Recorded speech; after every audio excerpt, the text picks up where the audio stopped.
भगवद गीता के एकादश अध्याय पर विरचित जो एकादशतम सूत्र हैं, 11वां सूत्र है, उसका हम विवेचन करेंगे।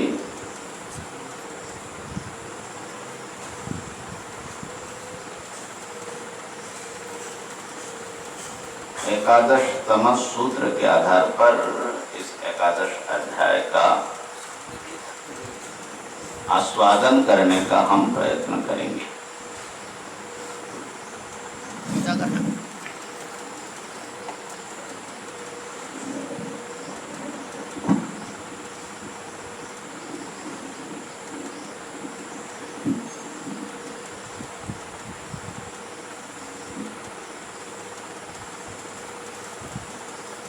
प्रतिवर्ष मई में हम मुंबई के भक्तजनों से संवाद करते हैं। इस बार एक असाधारण परिस्थिति का निर्माण हुआ भारत में और पूरे विश्व में, और नियत कार्यक्रम अस्त व्यस्त हो गया।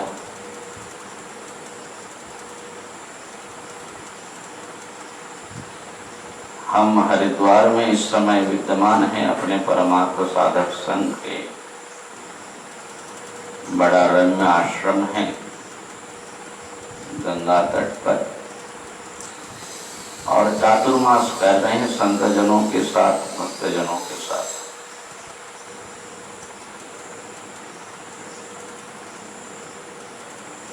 गिरीश भाई का बार बार आग्रह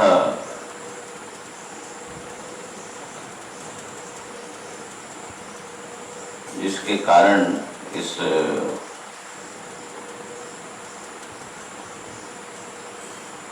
आधुनिक प्रयुक्ति के माध्यम से ये सितंबर मास के लिए हम प्रथम 15 दिन के जो प्रथमार्ध है उस पर गीता की कुछ बातें 11वें सूत्र के आधार पर आपके साथ शेयर करेंगे।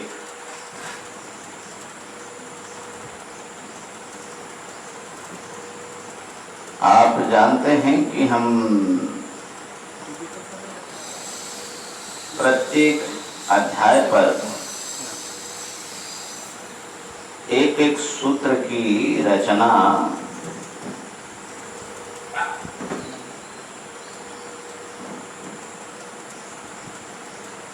हमने किया, जिससे उस अध्याय के मुख्य बात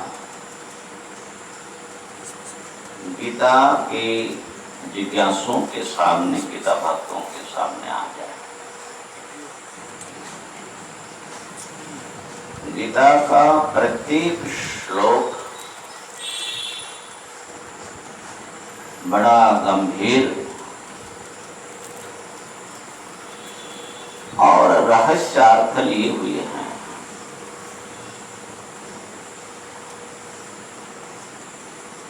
बहुत सारी बातें यहाँ पर हैं।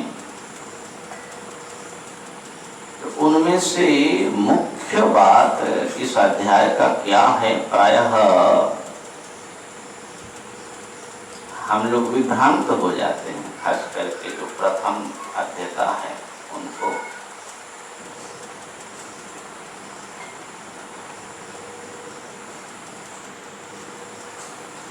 और एक एक अध्याय के साथ परवर्ती अध्याय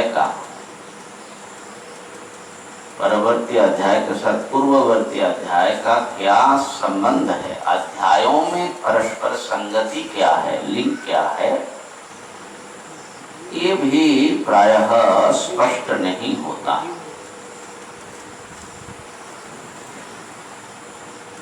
श्लोकों की संगतियां प्रायः मिलती हैं आचार्यों के व्याख्यानों से, लेकिन अध्यायों में परस्पर संगति क्या है ये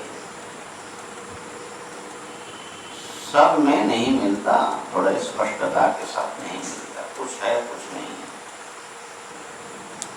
तो मेरा प्रयास ये रहा कि अध्याय का मुख्य वक्तव्य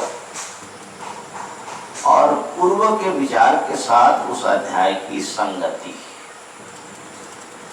सूत्रबद्ध हो जाए। इस प्रकार से एक एक अध्याय पर एक एक सूत्र की रचना हुई और 18 सूत्र हमारे सामने हैं, जिसका हम आज प्रथम दिवस है इसके उच्चारण करेंगे। और आप जानते हैं कि विगत 7 वर्ष होगा ये विवेचन करते हुए 10वां सूत्र तक हम लोगों ने अध्ययन किया है। इस बार 11वां सूत्र का अध्ययन हम लोग करेंगे। तो सूत्रों का एक बार उच्चारण करिए। अथ समीक्षणाद विषाद दर्शनात् मुक्ति जिज्ञासा। समीक्षणात् विषाद दर्शनात् मुक्ति जिज्ञासा। आत्मज्ञानात् सा। आत्मज्ञानात् सा। आप लोगों को मिलना मुश्किल है, क्योंकि प्रत्येक अध्याय के अंत में वो सूत्र आएगा। एक एक अध्याय के अंत में तो पूरा गीता पलटना पड़ेगा आपको।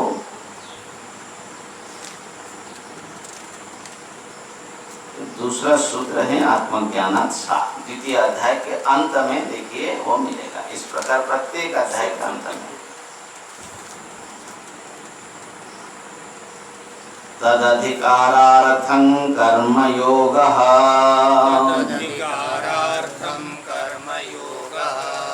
सफलासक्तिवर्जनेन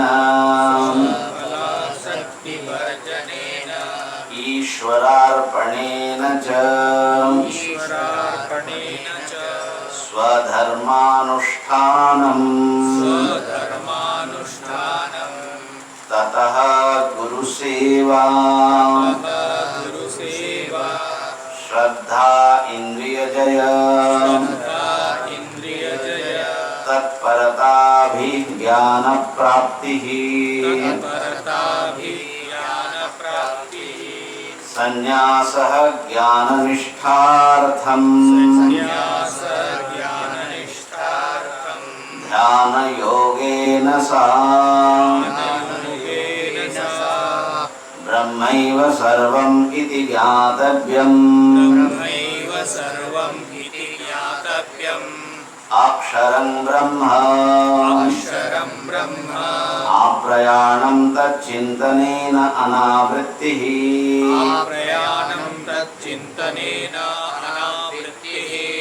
तस्य सृष्ट्यादिकं मायया विभूतिषु तस्य अनुसन्धानम्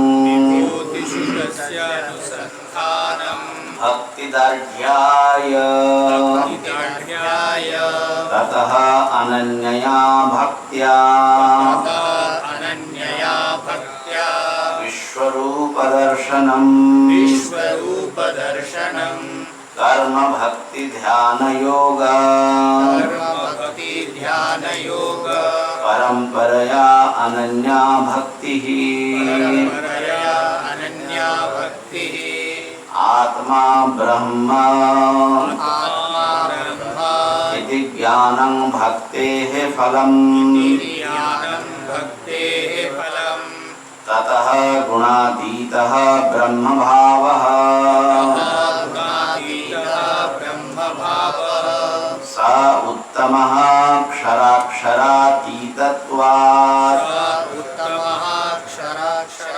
अक्षरातीतत्वात् तदर्थं दैवी संपद आदेयाम् तदर्थं दैवी सम्पदादेया आसुरी च हेयाम् आसुरी च हेया सात्विक्या श्रद्धया तद्भवति सात्विकया श्रद्धया तद्भवति एवं कर्मणा सर्वकर्म संन्यासेन वा सर्वकर्मसन्न्यासेन मुक्तिः सिद्ध्यति मुक्तिः सिद्ध्यति मुक्तिः सिद्ध्यति इति 11वां सूत्र देख लीजिए। 11वें अध्याय के अंत में आएगा। 132 पेज। 11वें अध्याय का अंत में एक सूत्र है, देख लीजिए। ततः अनन्यया भक्त्या विश्वरूप दर्शनम। इसका विवेचन होगा, इसका उच्चारण कर लेते हैं। ततः अनन्यया भक्त्या विश्वरूप दर्शनम ततः अनन्यया भक्त्या विश्वरूप दर्शनम ततः अनन्यया भक्त्या विश्वरूप दर्शनम।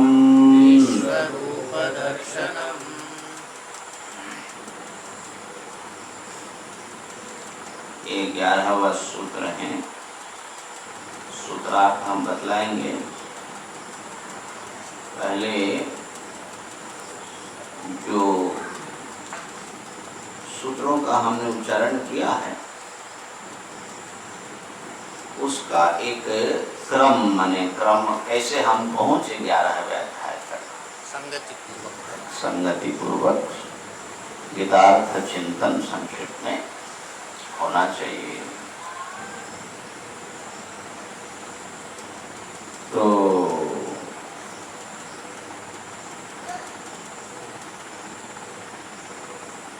यहाँ पर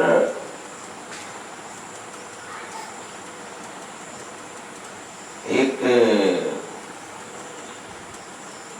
बात हम कहना चाहेंगे सबसे पहले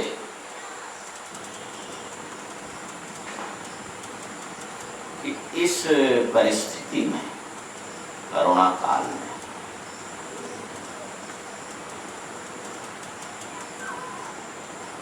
हमने क्या सीखा और गीता के साथ उस शिक्षा की क्या संगति है। गीता जी ने हमको कुछ सिखाया कि नहीं सिखाया। करुणा की विषम परिस्थिति में क्या करना है, किं कर्तव्य विमूढ़ है। साइंटिस्ट से लेकर के राष्ट्राध्यक्ष और व्यक्ति क्या करना है, सब फंसे हुए हैं।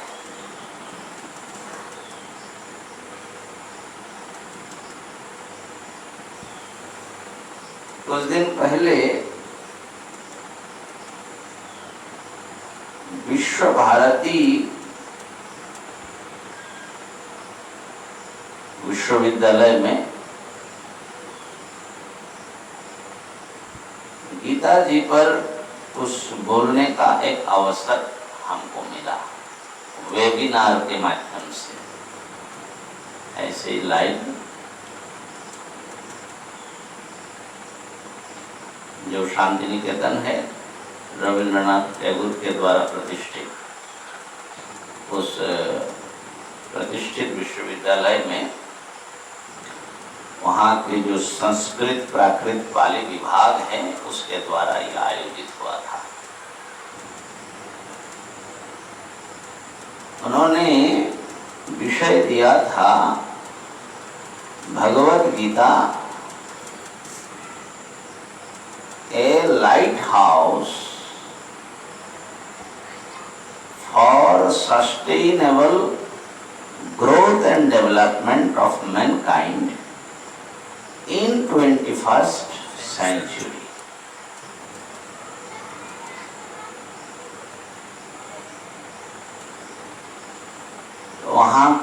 जो अध्यापक जन थे, विशिष्ट विद्वत जन थे और रिसर्च स्टूडेंट थे, काफ़ी लोगों ने गूगल मीट के माध्यम से इसमें भाग लिया था।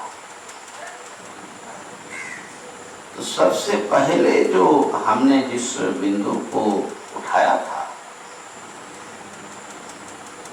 गीता जी का प्रथम शिक्षा क्या है। भगवान ने पहला उपदेश अर्जुन को क्या किया।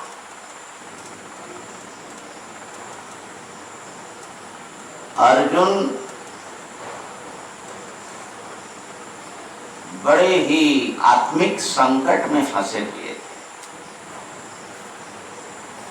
क्राइसिस में थे।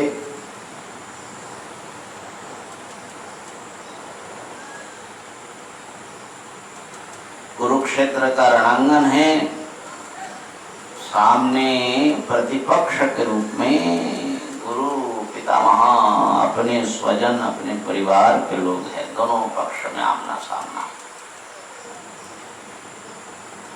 18 अक्षौहिणी सेना, एक प्रकार से उस जमाने का वर्ल्ड वार समझ लीजिए, विश्व युद्ध था। और एक पक्ष के सबसे प्रधान सेनापति न भी कहे, लेकिन सबसे प्रधान जिम्मेदारी उठाने वाला अर्जुन,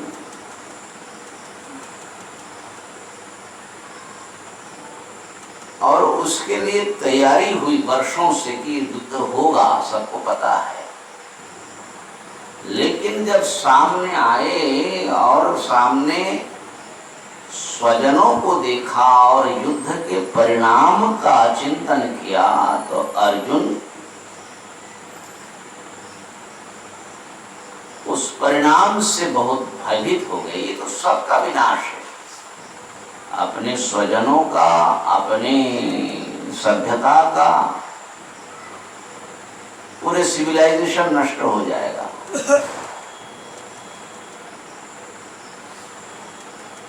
इसके लिए युद्ध करना है, उसका क्या लाभ होगा। आदि प्रथम अध्याय में। और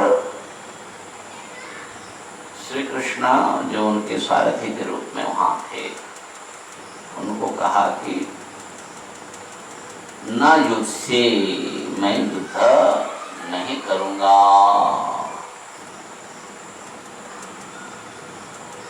अत्यंत करुणा से, भावावेग से वो द्रवित हो गए, उनके आंखों से आंसू आ गए आंखों में।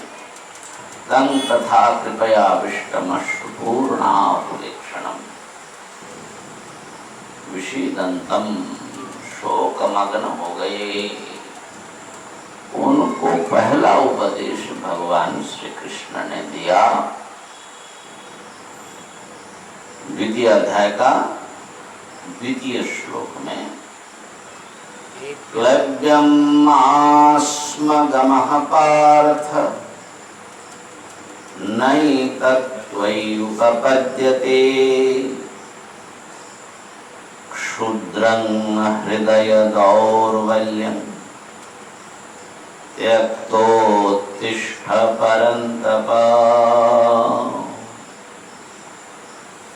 क्लव्यमास्मगमः, अर्जुन तुम क्लीब मत बनो,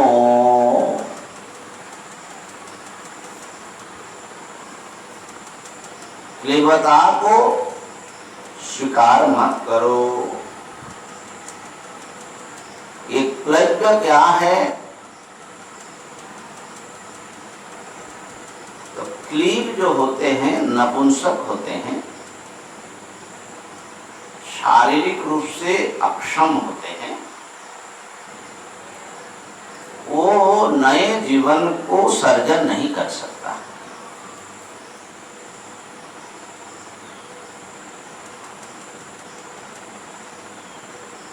अर्जुन तो ऐसा नहीं है, शारीरिक रूप से अक्षमता तो नहीं है, लेकिन एक मानसिक क्लव्य भी होता है।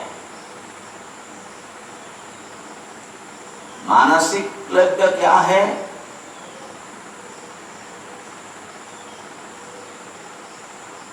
जो परिस्थिति के द्वारा उपस्थापित चुनौती का, चैलेंज का सामना करने में डरता है, सामना नहीं करता।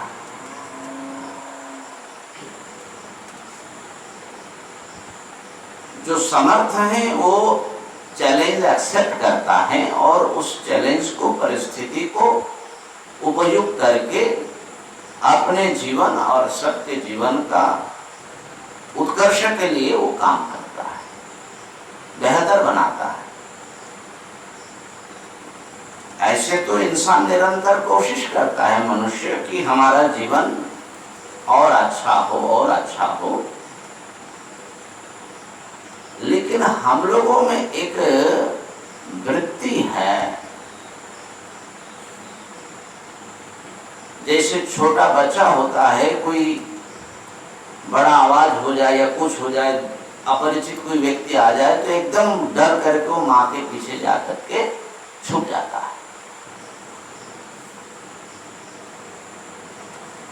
इसी प्रकार परिस्थिति से भागने की, पलायन करने की प्रवृत्ति हम लोगों में स्वाभाविक रूप से विद्यमान है। तो ये जो एस्केपिस्ट माइंड है, ये ही समझ लीजिए कि क्लैब्य है, जो फेस नहीं करना चाहता है,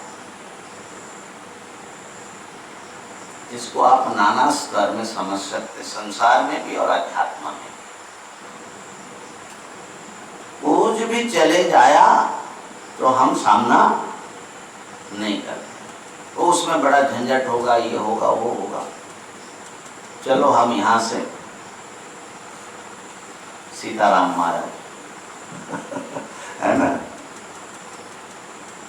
हम तो साधु राम के राम। तो अर्जुन के लिए परिस्थिति तो कठिन है, सामान्य परिस्थिति नहीं है। हम लोग तो छोटे मोटे परिस्थिति में, दिन भर की परिस्थिति में ही हम माने घबरा जाते हैं, लेकिन वहां तो एक अत्यंत बड़ा संकट उपस्थित है। तो भगवान ने उनको ये उपदेश दिया कि क्लैब्यम मास्मगमः,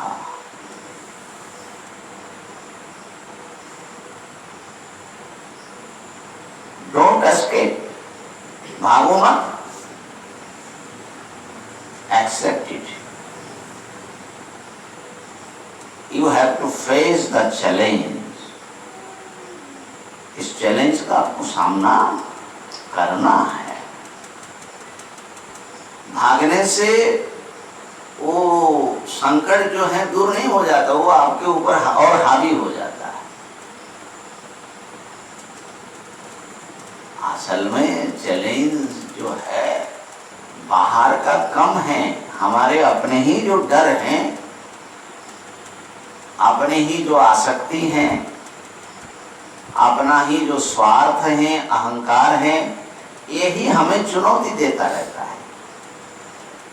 हमारा दुश्मन बाहर जो है वो तो सिंबॉलिक है, असली दुश्मन तो हमारे भीतर है। तो समस्या का सामना करो। इसको हम कई बार जो है स्वामी विवेकानंद जी के जीवन की उस घटना से हमको अच्छे ढंग से समझ में आता है। विवेकानंद जी ने इस श्लोक पर, इस क्लैब्यम मास्मगमः, इस पर, इसी को गीता का महावाक्य ही मान लिया उन्होंने एक प्रकार से। गीता जी का महावाक्य है। इतना ही अगर सीख ले व्यक्ति तो गीता जी का उनके जीवन में बहुत बड़ी शिक्षा। तो स्वामी जी परिव्राजन के समय आए थे काशी में, और वहाँ जो दुर्गा मंदिर है, वो दुर्गा जी के दर्शन के लिए जा रहे थे, और उस उस दुर्गा मंदिर में बंदरों का बहुत झुंड रहता है। जैसे संकट मोचन में है मंदिर में, इसी प्रकार दुर्गा जी में भी बहुत है। तो दुर्गा मंदिर को विदेशी लोग जो आते हैं टूरिस्ट, वो लोग मंकी टेम्पल बोलते हैं, माने इतने बंदर होते हैं। स्वामी जी जा रहे थे तो उधर से एक बंदर जो है, बंदरों का लीडर होगा, वो खूं खूं करके स्वामी जी को दौड़ाया।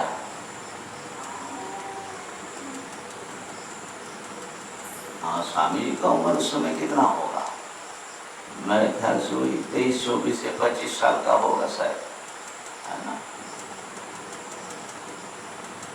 अब कलकत्ता से शायद पहली बार बाहर निकले और परिव्राजन कर रहे हैं, तो घबरा गए।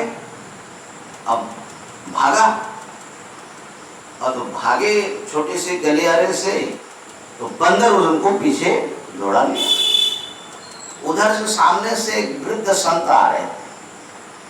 उन्होंने कहा, अरे कर क्या रहे हो, रुको रुको, उसको सामना करो, भागो मत। अब जैसे उन्होंने कहा, स्वामी जी रुक गए। अब रुक करके उन्होंने बंदर की तरफ मुंह किया। अब जैसे वो मुड़े तो बंदर जो दौड़ के आ रहे थे वो रुका। अब स्वामी जी को समझ में आया, उस समय क्लिक किया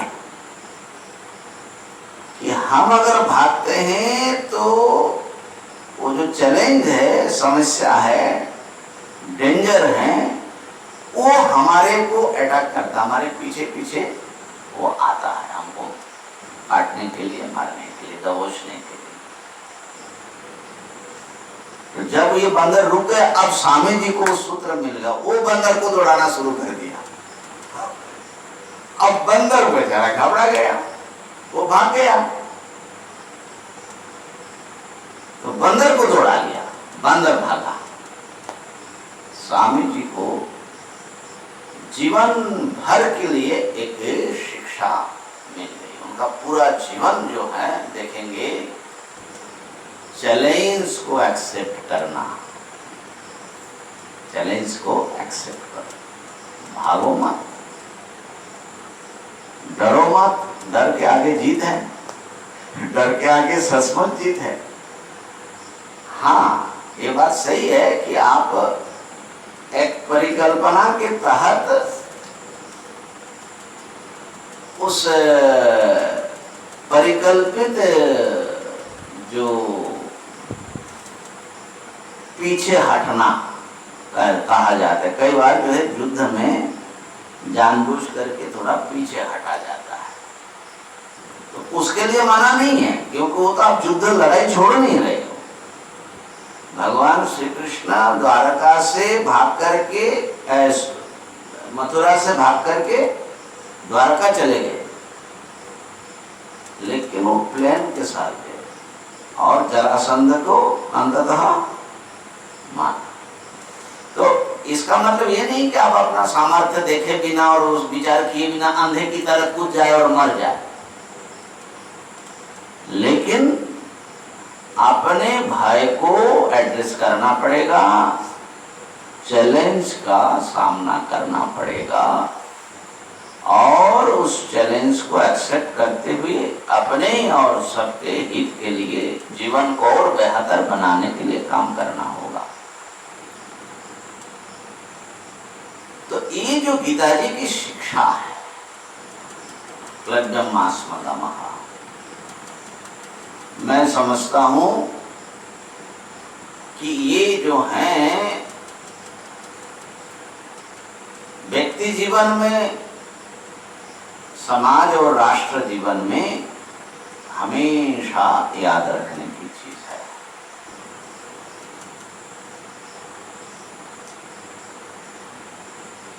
मैंने ये कहा था कि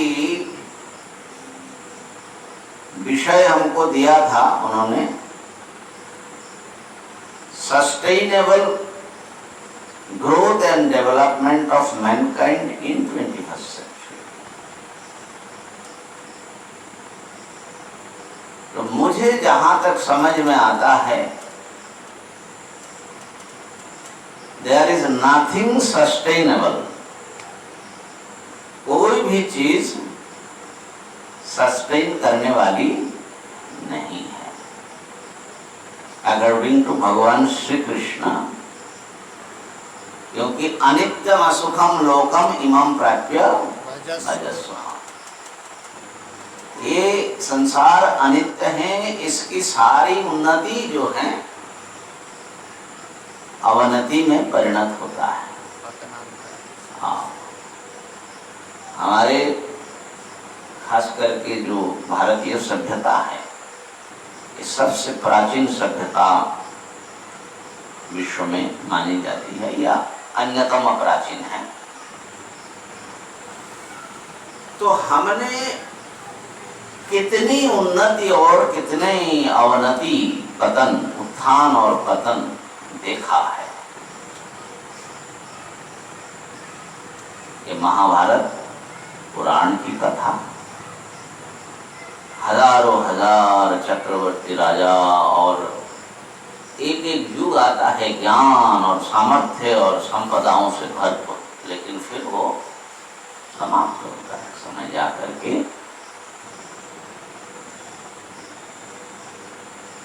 राम जी के साथ अयोध्या भी एक प्रकार से उजड़ गया, श्री कृष्ण भगवान के साथ द्वारका समुद्र में डूब गया।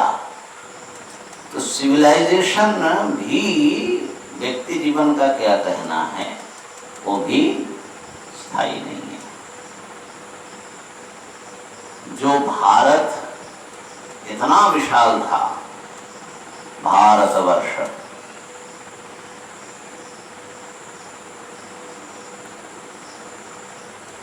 दो पूर्व और पश्चिम समुद्र और उत्तर में हिमालय और दक्षिण में समुद्र, तीन समुद्र और हिमालय से घिरा हुआ जितना है, इतना भारतवर्ष छोटा नहीं है। और उसका तो इस समय 3 टुकड़ा हो ही चुका है ना? तो कितने उत्थान पतन हम लोगों ने देखा। तो इसलिए ये हम कह सकते हैं अपने अनुभव से, there is nothing sustainable.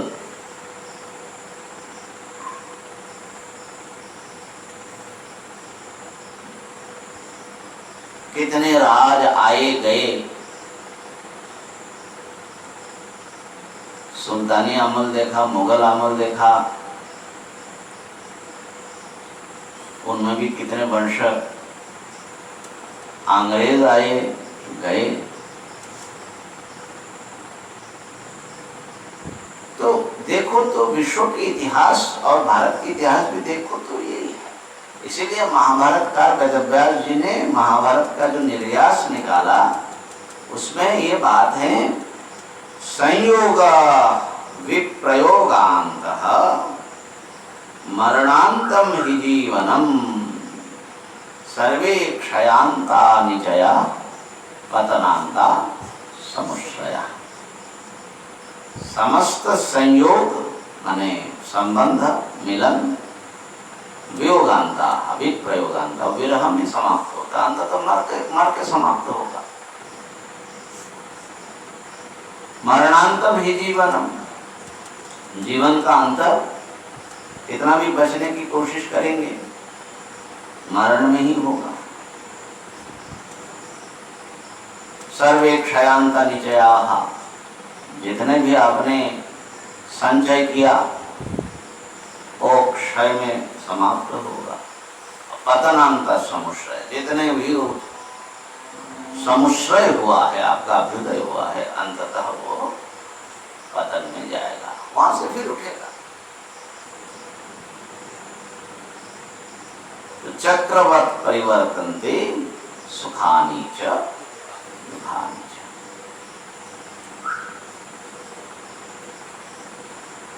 So there is only one thing is sustainable, that is nothing sustainable. कुछ भी स्थायी नहीं है, यही एकमात्र स्थायी है, यही सस्टेनेबल है। तो हमेशा इंसान रहेगा और उसके सामने चैलेंज होगी। इस बात को समझने की, एक्नॉलेज करने की जरूरत है। हम सोचते हैं कि एक चैलेंज पार हो गया तो बस जिंदगी में और चैलेंज नहीं आएगा, तो हम समझे नहीं, जीवन का रहस्य हमको समझ में नहीं आया। हर नई परिस्थिति में नया चैलेंज आएगा। बचपन का आपका चैलेंज चलना, खड़े होना, ये बहुत बड़ा चैलेंज। अपने पैरों पर खड़े हो जाए और सब लोग जैसे चल पाते हैं हम भी ऐसा चले, तो हो गया। लेकिन क्या चैलेंज खत्म हो गया? पढ़ाई का चैलेंज आया, जवानी का चैलेंज आया, नौकरी का चैलेंज आया, परिवार का चैलेंज आया, बुढ़ापे का चैलेंज आ गया, मृत्यु सामने खड़ा है चैलेंज लेकर के। एक के बाद एक, एक के बाद एक, एक के बाद एक समस्याएं और आप। Man and his challenges is only sustainable. यही सस्टेनेबल है। करना क्या है? यदि हिम्मत है, हिम्मत ही करेज और स्पिरिचुअल वैल्यूज, वही आपका एकमात्र आश्रय है। कोई भी टेक्नोलॉजी, देखिए करुणा ने हमको तो इतना ज्ञान दिया, आप लोगों ने कितना ज्ञान लिया पता नहीं। हम सोचते थे कि इंसान ने कितनी प्रगति की। भाई साइंटिफिक जो प्रोग्रेस है, डेवलपमेंट है, जबरदस्त है। सृष्टि के रहस्य को भेद करने जैसा है।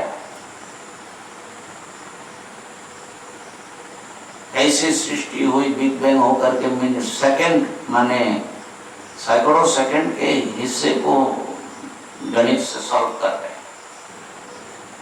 और इतना बहुत विशाल एक दृष्टि दिया है। और साथ में उसका छोटा भाई टेक्नोलॉजी कभी कभी बड़ा बन जाता है साइंस से भी ना, प्रयुक्ति। तो वो जो है तकनीकी जो वो है, वो इंसान के हर क्षेत्र में क्रांति ला दिया है। आपके हाथ की मुट्ठी में एक मोबाइल में सारी दुनिया आपकी मुट्ठी में है ना, ऐसा कर दिया।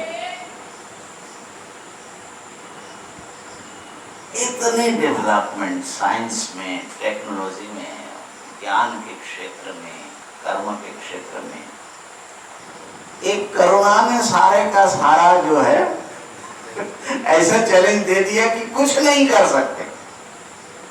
सारे साइंटिस्ट मिल करके अभी भी वैक्सीन बनाने में लगे हैं। आप कितने महीने लग रहा है, और वैक्सीन बन भी जाएगा तो वो कितने दिन सस्टेन होगा, क्योंकि वो कोरोना रूप बदल रहा है। कितने आश्चर्य की बात है। और वो चैलेंज ऐसा आया, किसी की कल्पना में भी नहीं था कि कोरोना आ जाएगा। और ऐसा सबको जो है अपना औकात बता देगा। बड़ी बड़ी महाशक्ति जो है, चाहे इकोनॉमिक फ्रंट पर हो चाहे और फ्रंट पर हो, सबसे उन्नत देश अमेरिका में कितने लाख मर गए बताइए। अब वो व्यक्ति जो जिसके सामने मृत्यु है, करुणा पकड़ लिया है, वो मर रहा है, उसको सारी टेक्नोलॉजी और उपलब्ध मेडिसिन और ज्ञान सब बचा देता है। तो बचा ले रहा है कि नहीं ले रहा है? नहीं। बचाता कौन है? उसका अगर इम्यून सिस्टम ठीक है तो बच जाता है, बाकी कोई नहीं बचा पाता है ना। हॉस्पिटल में ले तो जाते हैं, लेकर के करते क्या है? वो जो है, जो चीजें देते वो दवा है क्या? कोरोना का तो दवा आया ही नहीं है, वैक्सीन। मुझे जो ये अनुभव हुआ, मुझे बचपन में बड़ा विश्वास था साइंस पर, माने अविवेक पूर्ण, कि एक समय ऐसा प्रगति हो जाएगा कि हमको बूढ़ा भी नहीं होना पड़ेगा, मरना भी नहीं पड़ेगा। साइंस इतना माने सामर्थ्य रखता है। उस समय साइंस भी बड़ा हैट्री मारता था, अभी तो विनम्र हुआ है 21वीं सेंचुरी में। लेकिन देख लीजिए कि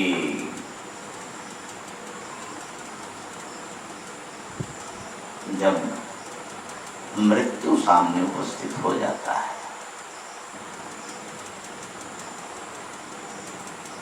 तो कोई भी टेक्नोलॉजी, कोई भी मेडिसिन, यहाँ तक कोई व्यक्ति, कोई काम में नहीं आता। कौन काम आता है? पिताजी सिखाए। मृत्यु में कौन हमारा आश्रय है? न धन, न जन, न पद, न सामर्थ्य, न विज्ञान, न प्रयुक्ति। हमारा आश्रय कौन है? मरना तो पड़ेगा, मरना पड़ेगा। क्या उसकी तैयारी है? तो इसलिए गीता जी की एक शिक्षा ऐसी है कि ये चैलेंज एक्सेप्ट करो, मरना तुमको पड़ेगा। मृत्यु का सामना करने के लिए तैयार हो जाओ। कैसे? ये गीता जी सिखाती है, कैसे मृत्यु का सामना करना।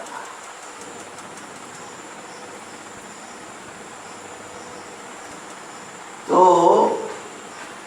वो इस समय, करुणा के समय देख लीजिए, आपको सहारा कौन दे रहे हैं?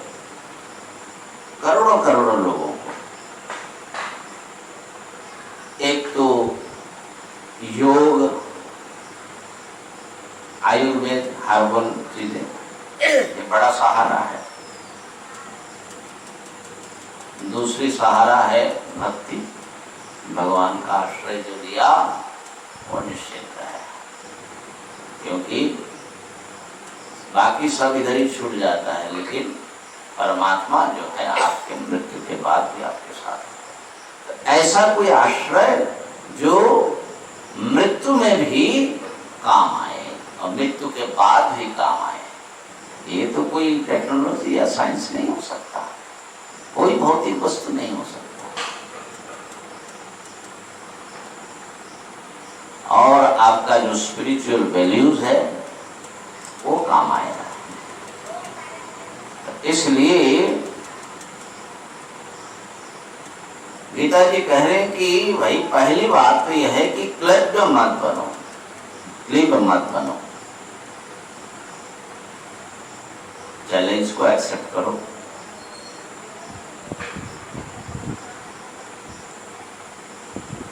हमने एक घटना पढ़ा था, अमेरिका की है, होंडुरास करके एक स्टेट है अमेरिका में। वहां पर एक नदी है चोलुटेका, और वहां एक्सट्रीम वेदर होने से कोई भी ब्रिज उस चोलुटेका नदी पर बन नहीं पाता, या बनता है तो थोड़े दिन में खत्म हो जाता है। तो 1996 में वहाँ के सरकार ने ये कहा कि भाई एक ऐसा ब्रिज का निर्माण किया जाए चोलुटेका नदी पर जो ऑल वेदर सस्टेनेबल हो, सब वेदर को वो सहन कर ले, स्थायी हो जाए। एक जापानी कंपनी को दिया गया और 2 साल में ब्रिज बन करके तैयार हुआ। जबरदस्त ब्रिज, मॉडर्न टेक्नोलॉजी और साइंस इंजीनियरिंग का एक अद्भुत नमूना। तो चलुटेका प्रोविंस के लिए जो है वो बड़ा गर्व का, प्राइड का विषय बन गया। लोग उसको देखने जाते, देखने दूर दूर से आते। ऐसा विशाल ब्रिज, मजबूत ब्रिज। उसी साल अक्टूबर के महीने में बड़ी आंधी आई, हरिकेन। 4 दिन तक बारिश हुआ, 75 इंच बारिश हो गए। जो 6 महीने में होता है वो 4 दिन में हो गया बारिश। सारी नदियां जो हैं फ्लड आ गए, नदियों में बाढ़ आ गई। 7,000 लोग मर गए, हजारों गांव जलमग्न हो गए, सैकड़ों गांव। चलुटेका पर जितने ब्रिज थे और उस वहां पर सब ब्रिज ढह गया, लेकिन एक अकेला ब्रिज वो बिल्कुल अपने अस्तित्व बनाए रखा, उसका कुछ नहीं हुआ। वो जो नया ब्रिज था, जिसको कुछ महीने पहले उसका विमोचन हुआ था, 98 की बात है। लेकिन क्या हुआ, उसमें आने और निकलने वाले जो रास्ता है, जो अप्रोच रोड होता है ना, वो सब एकदम समाप्त हो गया, बह गया। उससे भी बड़ी बात हुई कि वो नदी जो है अपना धारा दिशा बदल दिया। वो ब्रिज इधर रह गया, वो दूसरी तरफ से बह रही है।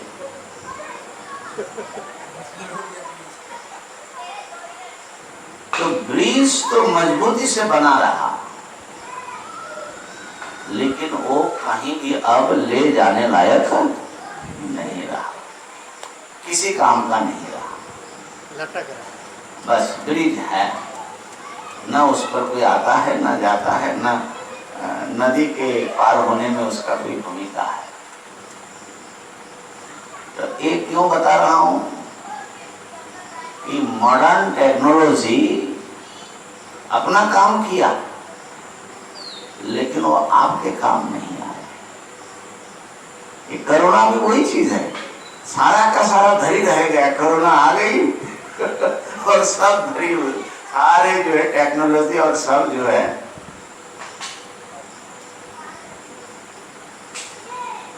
निरर्थक सिद्ध हो गया। इसलिए क्या हम लोग टेक्नोलॉजी का सहारा ना ले? साइंस का कोई भूमिका नहीं है। डे टू डे लाइफ में कुछ ना कुछ आपको उसके सहारा तो लेना ही है। लेकिन यदि आप ऐसा सोचते कि उसी के सहारे आपका भव समुद्र भी पार हो जाएगा, तो इससे बड़ी मूर्खता और क्या होगा। इसीलिए अनित्यम असुखम लोकम इमं प्राप्य अजस्रम। जीवन जीने के लिए भी है और मरने के लिए भी है, लेकिन ऐसा जीवन हो जो आपके जीवन को मीनिंगफुल, सार्थक और एक दिव्य पर्पस के लिए, दिव्य उद्देश्य के लिए वो हो। ये गीता जी सिखाएंगे। आइए सूत्रों का फटाफट अर्थ करते हैं। प्रथम सूत्र है कि अर्जुन ने जब समीक्षण किया कि परिणाम क्या होगा, तो विषाद ने घर लिया। ओहो, हम मर जाएंगे, सब मर जाएगा, ये तो सब समाप्त हो जाएगा। तो इस भयंकर संकट से, माने अपना और अपने प्रियजनों के मृत्यु से हम कैसे मुक्त हो, इस दुख इसका कोई रास्ता नहीं दिखाई पड़ा। दूसरे अध्याय में भगवान ने बताया आत्मज्ञानात् सा, आत्मज्ञान से ही आप एकमात्र इस विषाद से बाहर आ सकते हो। ये जो रियलिटी है, ये जो रियलिटी है कि हमारा मृत्यु, अपनों का मृत्यु, मेरा ये भर गया, इसका क्या समाधान है? जन्म मृत्यु जरा व्याधि, ये जो सनातन समस्या है मनुष्य के साथ, जीवों के साथ, इसका उत्तर है कि तुम्हारे भीतर जो एक न जन्मने वाली न मरने वाली सत्ता है, आत्मा, उसका ज्ञान प्राप्त करो। शरीर नष्ट होगा लेकिन तुम शरीर नहीं हो, तुम शरीर से अलग शरीरी हो, अशरीर हो, और वो न जायते न मृत्यते। तो हमारे इस मरणशील देह के भीतर जो एक अमृत सत्ता है, उस अमृतत्व का आविष्कार ही इस समस्या का सर्वोच्च और अंतिम समाधान है। हाँ, इसके लिए आत्मज्ञान प्राप्ति के लिए आपको अपने मन को, अपने मानस को तैयार करना पड़ेगा, योग्य होना पड़ेगा। तद अधिकारार्थं कर्म योगा। कर्म को योग बना करके आप अधिकार प्राप्त कर सकते हैं, और कर्म को योग बनाने के लिए फलासक्ति छोड़ करके ईश्वर की अर्चना बुद्धि से अपने कर्तव्यों का अनुष्ठान करना है। बाकी जो सूत्रों का अर्थ है, मेरे ख्याल से घंटा हो गया, बाकी सूत्रों का अर्थ जो है कल बताएंगे। 1 घंटा कम। हाँ, तो और इस प्रकार से जो अध्यायों का क्रम है उसका हम कल आपके सामने प्रस्तुत करेंगे। तो आज तो मुख्य बात यही लेकर के जाइए, करुणा से कोई घबराए नहीं। राम रचि राखा। हाँ, राम का आश्रय ले, परमात्मा का आश्रय ले, अपने हिम्मत न हारे। जो प्रिकॉशंस बता रहे हैं उसको ले, मास्क पहने, डिस्टेंसिंग बनाए रखे, और अपने इम्यून सिस्टम को बूस्ट करने के लिए जो आपके पास उपलब्ध है उसको सहारा ले। खूब भजन करें, खूब आनंद करें। हम तो देख रहे हैं कि बहुत लोगों की लिविंग क्वालिटी इस समय बेहतर भी हुआ है। तो आप इस परिस्थिति का क्या पॉजिटिव। ओम पूर्णमदः पूर्णमिदं पूर्णात् पूर्णमुदच्यते पूर्णस्य पूर्णमादाय पूर्णमेवावशिष्यते। ओम शांति शांति शांति। शंकरं शंकराचार्यं केशवं बादरायणं सूत्रभाष्य कृतौ वन्दे भगवन्तौ पुनः पुनः।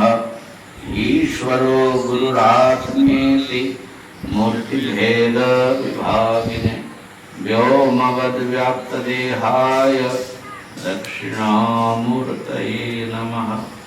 ओम शांति शांति शांति।